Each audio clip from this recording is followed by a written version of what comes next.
This is a comprehensive tutorial demonstrating how to make dreadlocks in the comfort of your own home and with a friend or two. We utilise the Dread Empire Starter Kit, which has all the necessary products needed to create healthy organic dreadlocks and plenty of products left over for maintenance. It's available for purchase at www.dreadlocks.com.au. There's 6 steps to making dreadlocks, and the first is to shampoo your hair with the Dreadlock residue-free shampoo. Do this at least a couple of times in the lead up to D-Day. The Dread Empire shampoo will deeply clean, ridding your hair of any product or oily buildup, and squeaky clean hair dreads the best. Secondly, give your hair a liberal spray of Accelerator. Dread Empire's Accelerator is a salt-based spray with the added benefit of aloe vera and lime essential oils. It'll texturize the hair and create a perfect environment for knots to form. Allow the hair to dry fully before proceeding. For step 3, use the Pro Elastics to plan out the sections and placement of your dreads. A 1.5cm squared section will, on average, deliver a dread which is about 10 to 12 mils thick. It depends on your hair type, so start dreading at the bottom of your head so you have time to adjust if needed.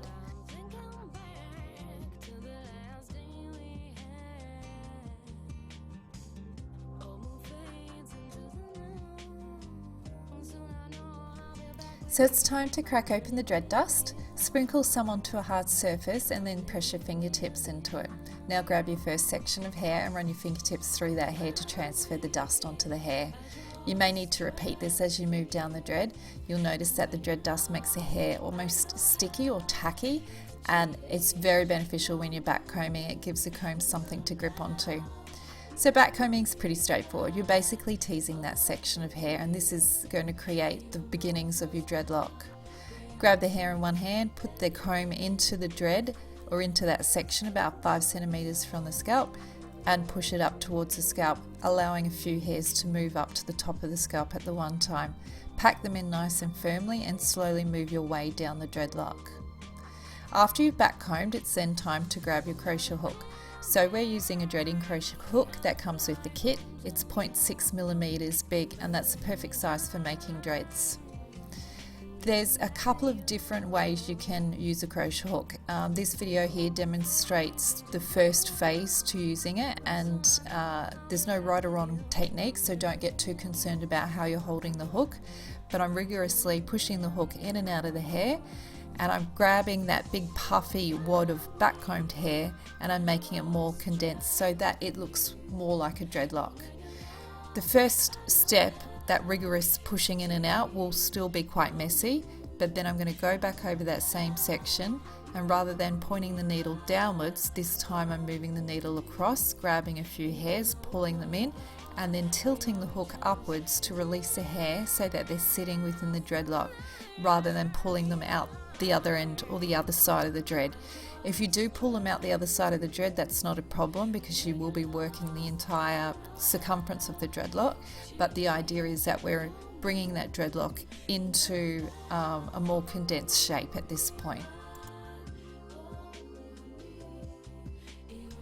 So you may choose to backcomb the entire length of the section before you crochet, or what you can do is backcomb for a few inches, crochet, and then alternate between backcombing and crocheting. Even if you do backcomb the entire section, you'll probably find that you need to grab that comb partway down to help tease it up a little bit before you use the crochet hook to work that section. So as you're crocheting your way down the dreadlock, just remember to gently and slowly roll the dread so that you're crocheting all sides of it and you're getting a nice uniform shape to the dreadlock. You can also see some palm rolling happening in the background here. Palm rolling is a really good habit to get into. It's a great way to bind and tighten your dreads, and is a really good way to keep your dreads nice and round. So now it's time to finish off the dread with a palm roll using either the wax or gel. You get to choose between the wax and gel when you purchase the starter kit. They're both excellent products to neaten up dreads that have become fluffy with lots of loose hair. They'll also help bind and tighten the dreads and help with the maturing process. The wax has excellent binding abilities. Use only the smallest amount, less than say the size of an M&M, and you need to start by warming it up in between your palms. Then palm roll it into each dread until the wax is no longer visible. Palm rolling is exactly that. You need to place the dread between your palms, rub them firmly together and in a downward motion. It takes a little time and you can speed this process up by the use of a hairdryer as well. The gel on the other hand is much lighter. It's a washout formula. It doesn't need warming up in your hands and doesn't need to be worked in as intently. It smells divine with rosemary and lavender essential oils, so it's a great way to freshen up dreads.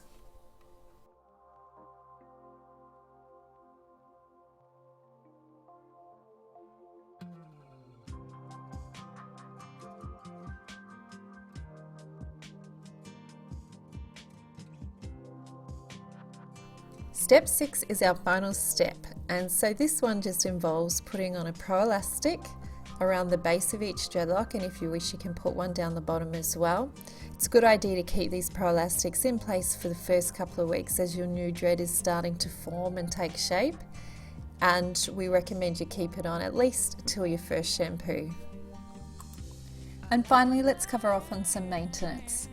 So palm rolling is a really good habit to get into. You can't palm roll too much. It's a great way to shape your dreadlocks, make them nice and round, and help with the maturing process.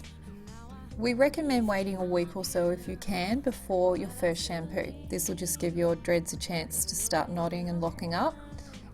When you do, just go gentle on the dreads and make sure you dry them thoroughly. You can use a towel to squeeze any excess water out, then air dry them or use a blow dryer before tying them back. After your first few shampoos, your dreads will become quite fuzzy, and that's completely normal. It'll feel like you're taking a couple of steps back, but now's a great time to perform some maintenance with the dreading crochet hook. Wait till your dreads are dry, push the hook in, grab some loose hair and pull them back into the dread. And finally, Dread Dust Accelerator and Tightening Gel are products that can be used as often as desired, and apply them through palm rolling. If you're using wax, do this fairly infrequently, no more than every fortnight or even less than that, and use only a small amount. Thanks so much for watching. If you have any questions, don't hesitate to drop us a line at contact@dreadlocks.com.au.